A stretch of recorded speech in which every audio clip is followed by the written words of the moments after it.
এটা বিবাহিতদের জন্য, যেহেতু মোস্ট অফ দ্য অডিয়েন্স আর 18+, কোনো অসুবিধা নাই। আর ইসলামে কথাগুলো আসলে বাঁচতে হলে জানতে হবে।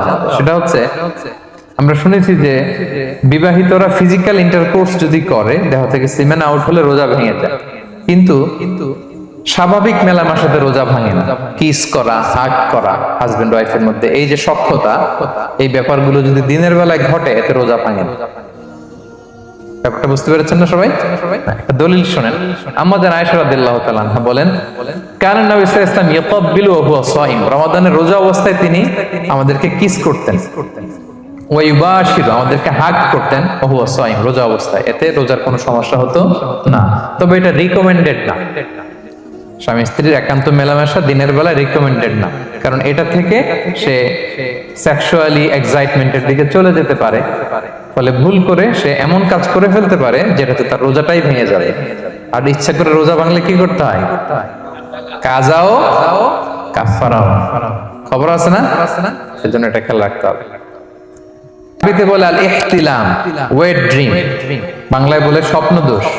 ঘুমের মধ্যে এমন কিছু দেখলেন, ফলে আপনার সিমেন আউট হলো, আপনার রোজা ভাঙবে না। কারণ এটা কি ইচ্ছা করে করছেন আপনি? এটা কার হাতে? আল্লাহর হাতে। এতে রোজা ভাঙে না। শুধু আপনি ঘুম থেকে উঠে ফরজ গোসলটা করে নিলেই হবে। প্রিয় ভাইরা, মুসলিম কমিউনিটির ভাইরা, কথা কি বুঝতে পারতেছেন? আচ্ছা, কিছু কিছু ব্যাপার আছে যেগুলোতে রোজা ভাঙে না, কিন্তু আমাদের মধ্যে ব্যাপক সংশয় তৈরি হয়, কনফিউশন তৈরি হয় যে আসলে কি রোজাটা ভাঙলো কিনা। না, things or actions that don't invalidate the fast, এটা আপনার রোজা ভাঙবে না। সেগুলো কি? এক নাম্বার হচ্ছে ভুল করে যদি কেউ খায়, যেটা আমাদের আগের পয়েন্টে আমি ক্লিয়ার করে দিয়েছি, অথবা জোর করে যদি কাউকে খাওয়ানো হয়, তার রোজা ভাঙবে না। এটা আপনারা ইতিমধ্যে জেনেছেন। একটা হাদিস শুনে সহিহ বুখারী, রাসূল সাল্লাল্লাহু আলাইহি ওয়াসাল্লাম বলেছেন, মান নাসিয়া ওয়া হুয়া সাইম ফাআকালা আও শারিবা, রোজা অবস্থায় কেউ যদি ভুল করে খেয়ে ফেলে, ফালিউতিম্মা সাওমা, সেজন্য তার রোজা পূর্ণ করে। তার রোজা ভেঙে গেছে মনে করে সেজন্য খাওয়া শুরু না করে, সেজন্য রোজা পূর্ণ করে। কারণ ফাইন্নামা আতআমাহুল্লাহু ওয়া সাকা, কারণ আল্লাহই তাকে খাইয়েছে, আল্লাহই তাকে পান করিয়েছে। কিন্তু ভুল করে খেয়ে ফেলছে, এটা তো আপনার হাতে ছিল না। তাহলে ভুল করে খেলে তার রোজা ভাঙবে না, কাজা কাফারা কিছুই লাগবে না, জাস্ট ইউ কন্টিনিউ ইউ সিয়াম। ওকে? 4 নাম্বার হচ্ছে ব্লাড টেস্ট। অনেকে বলে যে হুজুর ব্লাড টেস্ট করা যাবে কিনা রমাদানে। ব্লাড টেস্ট করা যাবে। ব্লাড টেস্ট করলে রোজা ভাঙে না। এটা 1-2 সিরিঞ্জ ব্লাড নিলে ভাঙে না। তবে যদি অনেক বেশি অ্যামাউন্টের ব্লাড নেয়, এতে যদি আপনি ক্লান্ত হয়ে পড়েন, সেক্ষেত্রে আপনি রোজা ভাঙতে পারবেন, পরে কাজা করলে হবে। 5 নাম্বার হচ্ছে অনিচ্ছাকৃত বমি। এটা আমি আগেও ক্লিয়ার করেছি যে ইচ্ছাকৃত বমি করলে রোজা ভাঙে, কিন্তু অনিচ্ছাকৃত যদি বমি চলে আসছে, ভমিটিং হচ্ছে, আমার রোজা ভাঙবে না। 6 নম্বরে নোজ ব্লিডিং, নাক দিয়ে অনেকে রক্ত পড়ে না, নাক দিয়ে রক্ত ঝরলে মানুষের রোজা ভাঙে, আনলেস যদি অনেক বেশি অ্যামাউন্টের হয়, আপনি ক্লান্ত হয়ে পড়েন, তখন তো আপনি রোজা ভাঙতে পারবেন। 7 নাম্বার, রোজা রেখে দাঁত ফেলতে পারবো কিনা। জি, রোজা রেখে আপনি আপনার দাঁতকে রিমুভ করতে পারবেন, খুব বেশি যাতে রক্ত বের না হয় সেটা আপনি খেয়াল রাখবেন। দাঁত ফেললে যে রক্ত বেরোয়, এতে রোজা ভাঙে না। 8 নম্বর পয়েন্টটা খুবই গুরুত্বপূর্ণ, এটা খেয়াল করে শুনতে হবে। কান দুইটা খরগোশের কানের মতো খাড়া করে শুনেন, খুব মনোযোগ দিয়ে। 8 নম্বরটা হচ্ছে ইনজেকশন। রোজা রেখে ইনজেকশন দেওয়া যাবে কিনা। কিছু কিছু ইনজেকশন দেওয়া যাবে, কিছু কিছু দেওয়া যাবে না। কোনগুলো দেওয়া যাবে না? এনার্জেটিক ইনজেকশন দেওয়া যাবে না। যে ইনজেকশনে ফুড সাপ্লিমেন্টারি আছে, যেটার মধ্যে নিউট্রিশন ভ্যালু আছে, এই ইনজেকশন গুলো দেওয়া যাবে না। এমনও ইনজেকশন আছে যেটা দিলে 7 দিন আপনার আর খাওয়া লাগবে না, একেবারে তরটা যাবে। এরকম ইনজেকশন দেওয়া যাবে? তো আপনি সিস্টেম করে খাইলেন। কিন্তু পেইন কিলার যে ইনজেকশন গুলো আছে, এটা দিতে পারবেন। পেইন কিলার ইনজেকশন দিতে পারবেন, অ্যান্টিবায়োটিক ইনজেকশন দিতে পারবেন, অ্যানেস্থেটিক ইনজেকশন দিতে পারবেন, এই জাতীয় মেডিকেশন ইনজেকশন গুলো দিতে পারবেন, কোভিডের যে ইনজেকশন এগুলো আপনি দিতে পারবেন। এগুলোতে রোজা ভাঙে না, কারণ এগুলোতে আপনার স্টোমাকে কিছু পৌঁছেও না, আপনাকে শক্তিবর্ধক কিছু দেহে প্রবেশও করাচ্ছে না, আপনার এনার্জিও বাড়ে না, আপনার এনার্জি বাড়ে না, আপনার নিউট্রিশন ভ্যালু অ্যাড হয় না, আপনার স্টোমাকে কিছু পৌঁছে না, এই জাতীয় সব ইনজেকশন দেওয়া যায়। ইনজেকশনের পয়েন্টটা ক্লিয়ার? 9 নম্বরে কিছু কমন ব্যাপার আছে। এই কমন জিনিসগুলো আমাদের মনের মধ্যে প্রায় প্রশ্ন জাগে যে এগুলো করা যাবে কি যাবে না, এগুলো ক্লিয়ার করি। এর মধ্যে 1 নম্বর হচ্ছে টুথপেস্ট। রোজা রেখে টুথপেস্ট দিয়ে ব্রাশ করা যাবে কিনা, বলেন যাবে কি যাবে না? যাবে, কে কে হাত তুলুন তো দেখি। হ্যাঁ, মাত্র 1 জন, 2 জন, 3 জন, 4 জন, 5 জন, 6 জন, দল ভারী হচ্ছে আস্তে আস্তে। হ্যাঁ, টুথপেস্ট দিয়ে ব্রাশ করা যাবে কি যাবে না? যাবে মাত্র 5 জন, আর যাবে না কয়জন দেখি? যাবে না, অনেকে যাবে না, অনেকে হাত তুলে নেই, ভাবছে কোন জায়গায় হাত তুলে কোন বিপদে পড়ি। চুপচাপ দেখি যে কোনটা জিতে। যাবে না, যাবে না, দল ভারী না? যাবে, এই সুন্দর বলছে, যাবে কিন্তু না করাই ভালো। হ্যাঁ হ্যাঁ, যাবে। টুথপেস্ট দিয়ে ব্রাশ করলে রোজা ভাঙে না, তবে যদি খুব স্ট্রং টুথপেস্ট হয় এগুলো ব্যবহার না করা ভালো। দিনের বেলায় মেসওয়াক করা ভালো। হ্যাঁ, মেসওয়াক করলে ওইটা সবচেয়ে সেফ। তবে মাউথ ওয়াশ সেম যাবে, কিন্তু রেকমেন্ডেড না। হ্যাঁ, গার্গল করতে গেলে আবার ভিতরে চলে যাবে।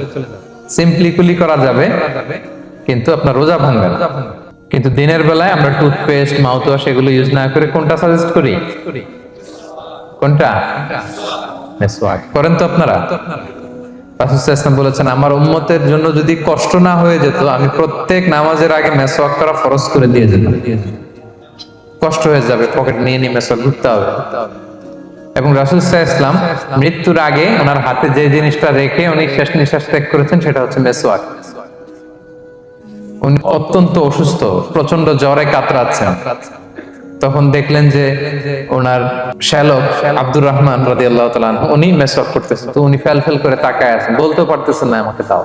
আম্মা জান আয়েশা বুঝতে পারলেন যে রাসূল মনে হয় চাচ্ছেন, তো উনি এটা নিয়ে এসে নিজে চাবালেন। রাসূল ইসলাম চাবায় যে নরম করবেন এই শক্তিটাও গায়ে নাই, আম্মা জান নিজে চাবিয়ে রাসূল ইসলামের হাতে দিলেন, রাসূল ইসলাম মেসওয়াক করলেন। এই মেসওয়াক করার কিছুক্ষণ পরে তিনি ইন্তেকাল করলেন। আরবাউন মিন সুনানিল মুরসালিন, 4টা সুন্নাত, এটা সব নবীদের মধ্যে ছিল। এর মধ্যে একটা হচ্ছে আসওয়াক, মেসওয়াক। মেসওয়াক করবেন তো আপনারা?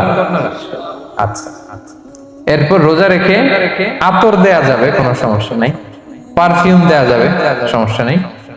আই ড্রপ দেয়া যাবে, চোখে ড্রপ দেয়া যাবে, আইলাইনার দেয়া যাবে, কাজল দেয়া যাবে, এগুলোতে রোজা ভাঙে না। এরপরে ডায়াবেটিক পেশেন্ট যারা আছে তারা ইনসুলিন দিতে পারবেন, এত রোজা ভাঙে না।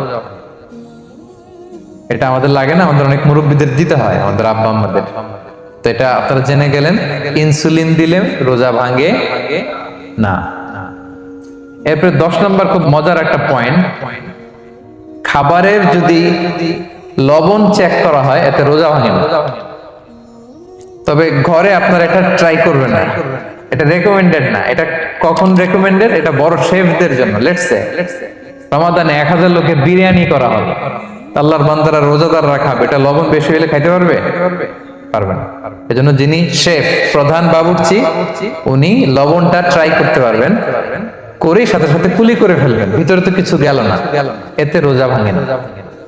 তাই বলে প্রতিদিন ঘরের রান্নাতে আবার এটা করতে যায় না। ঘরে 2 জন, আপনি আপনার হাজবেন্ড ওয়াইফ টোনাটুনি একটা হইলেই হইলো, কি বলেন? লবণ বেশি হবে কম হবে, কিন্তু বড় প্রোগ্রাম, অনেক রোজাদাররা একসাথে ইফতারি করবে, এটা তো লবণাক্ত হইলে খাওয়া যাবে না। দলিল হচ্ছে কাঁচা ডালের মেসওয়াক। রাসূল সাল্লাল্লাহু আলাইহি ওয়াসাল্লাম কাঁচা ডালের জাইতুনের মেসওয়াক দিয়ে তিনি সেওয়াক দিয়ে মেসওয়াক করতেন। তো কাঁচা জাইতুনের আপনারা মেসওয়াক করছেন? এটা কিন্তু অনেক লবণাক্ত, সল্টি, এটার মধ্যে একটা ঝাঁঝালো ভাব আছে। তো এটা আপনার জিহ্বায় লাগলে কি রোজা ভেঙে যায়? ভাঙে। এবং আপনি যদি সমুদ্র অঞ্চলে সফর করেন, সমুদ্রে লেটস সে 1 মাসের, আমাদের এই যে বাংলাদেশে তো এখন এই কি বলে প্রায় 7 লক্ষ টাকা করে দিছে আমাদের হাজিদের জন্য। হজ করতে হলে প্রায় 7 লক্ষ টাকা লাগবে। তো এরকম ঘোষণাও দেখলাম যে নেক্সট ইয়ার থেকে সমুদ্র পথে যাওয়া যাবে কম খরচে। তো কেউ যদি এমন হয় সমুদ্রের সফরে দীর্ঘ সময়, আপনি অজু করবেন কি দিয়ে? সাগরের পানি দিয়ে। তো সাগরের পানি কেমন? সাগরের পানি দিয়ে আপনার কুলি করতে হবে না, মাছ মজা করবেন না। তো আপনার কি রমজানে যদি কুলি করেন আপনার রোজা ভেঙে যাবে? না, ভাঙবে না। তো এ থেকে স্কলাররা দলিল নিয়েছেন যে এরকম জরুরি প্রয়োজন হলে আপনি খাবারের স্বাদটা, লবণটা দেখতে পারবেন, সাথে সাথে কুলি করে ফেলবেন, এতে আপনার রোজা ভাঙবে না ইনশাআল্লাহ বিইذনিল্লাহ। অনেকে প্রশ্ন করে এনজিওগ্রাম করা যাবে কিনা। এনজিওগ্রাম এগুলো করা যায়, এই যে হার্টের পেশেন্টদের জন্য এখান থেকে একটা এই ক্যাথেটার ঢুকায়, যদি এটার মধ্যে ওষুধ লাগানো থাকে তো এটা হার্টের দিকে যায়, এটা স্টোমাকে যায় না, এগুলো করা যাবে। তাহলে এই বিষয়গুলো অলমোস্ট মুত্তাফাক আলাই, মানে সর্বসম্মতিক্রমে এতে আপনার রোজা ভাঙবে না ইনশাআল্লাহ বিইذনিল্লাহ। এখানে খুবই ভয়ঙ্কর, আমি দেখতে পাচ্ছি ছাদের উপরে অনেক ছেলেরা ওখানে দাঁড়িয়ে আছে, টিনের চালের উপরে, গাছের মধ্যে আছে, বাজারের উপরে, এইখানে দেয়ালের উপরে, ওইদিকে গাছের উপরে। এই গণজোয়ার কোরআনে, এই গণজোয়ার ইসলামে, কোন রক্তচক্ষু এই গণজোয়ারকে থামিয়ে দিতে পারবে না। আল্লাহর মেহেরবানি, প্রতিটি জেলায় জেলায় আমরা যখন প্রোগ্রামে যাই ওই জেলার লোকদেরকে সামলাতে আমার খুব কষ্ট হয়। গত পরশু নরসিংদী জেলায় প্রোগ্রাম ছিল, জামিয়া কাসিমিয়ার প্রোগ্রামে হাজার মানুষের ধাক্কায় আমি প্রচন্ড ব্যথা পেয়েছি, যে এখনো ব্যথা লাগতেছে, এই যে বুকে হাত দিলে এখনো ব্যথা পাচ্ছি। আপনাদের অত্র এলাকার মাননীয় এমপি মহোদয়, উনি এখনই তাশরিফ আনবেন, আমাদের অত্যন্ত পরিচিত জনাব আব্দুল মতিন খসরু সাহেব। আমি আপনাদেরকে অনুরোধ করব একটু ওনাকে আসার সুযোগ করে দিবেন, একটু আসার সুযোগ করে দিবেন। এইখানে এইখানে এরকম করা যাবে না। কুমিল্লার ছেলেরা অনেক ভদ্র, কুমিল্লার ছেলেরা অনেক সুশৃঙ্খল। আমাদের অভিভাবক আব্দুল মতিন খসরু সাহেবকে আসার জায়গা করে দেন, একটু জায়গা করে দেন। উনি আসলেই আর কেউ ঢুকতেও পারবে না, বেরও হতে পারবে না। এই তো চলে আসছে, জি। কেউ ওনার সাথে মুসাফা করার জন্য ভিড় করবেন না, চলে আসতে দেন, ডিরেক্টলি উনি স্টেজে আসবেন।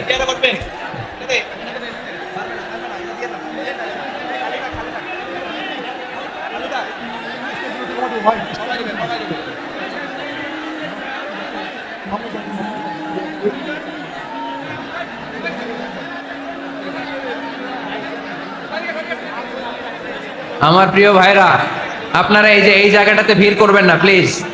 5টা প্রজেক্টরের ব্যবস্থা আছে, তো আপনারা মেহেরবানি করে প্রজেক্টরের ওদিকে চলে যান। ভালো আছেন? আমাদের এমপি মহোদয় চলে আসছে, আমরা বলি আলহামদুলিল্লাহ। আর কোনো আওয়াজ আমি শুনতে চাই না এখানে, আর কোনো আওয়াজ আমি শুনতে চাই না। কুমিল্লার ছেলেরা ভদ্র, শান্তশিষ্ট, মার্জিত। আমরা গোটা বিশ্বকে দেখায় দিতে চাই যে জায়গা হয় নাই, টিনের চালের উপর, ছাদের উপর, বাজারের উপর, গাছের উপর দাঁড়ায়ও আমরা প্রোগ্রামকে সফল করে দিয়েছি, ঠিক কিনা? তবে কোনো আওয়াজ হবে না, আওয়াজ যেটা আমি খুব অপছন্দ করি। বিশৃঙ্খলা হবে না। আওয়াজ করে উত্তর দেন, সকল প্রশংসার মালিককে, সকল ক্ষমতার উৎসকে। কেউ যেটা পারে না পারে কে, কেউ যেটা দেয় না দেয় কে, কেউ যেটা দেখে না দেখে কে, সে আল্লাহর জন্য আওয়াজ করে সবাই পড়বো আমরা আলহামদুলিল্লাহ। সবাই পড়ছি রব্বানা লাকাল হামদ হামদান কাসীরান তাইয়িবান মুবারাকান ফীহি ইয়া রাব্বি লাকাল হামদু কামা ইয়ানবাগি লিজালালি ওয়াজহিকা ওয়া আযীমি সুলতানিকা লাকাল হামদু বিল ঈমান লাকাল হামদু বিল ইসলাম লাকাল হামদু বিল কোরআন। আমরা প্রশংসা করলাম কার? সব সময় প্রশংসা করব কার? আমরা যেন বেশি বেশি আল্লাহ তাআলার প্রশংসা করতে পারি। আল্লাহ তুমি তৌফিক দাও। আর জোরে পড়ি আমিন। আপনারা সবাই শান্ত হইতে পারছেন তো? কথা বলতেছেন না তো কেউ? আর দুপুরে খাওয়া দাওয়া হয়েছে? হ্যাঁ, সেই সকালে 7টা থেকে। কখন আসছেন? কখন কখন? ফজরের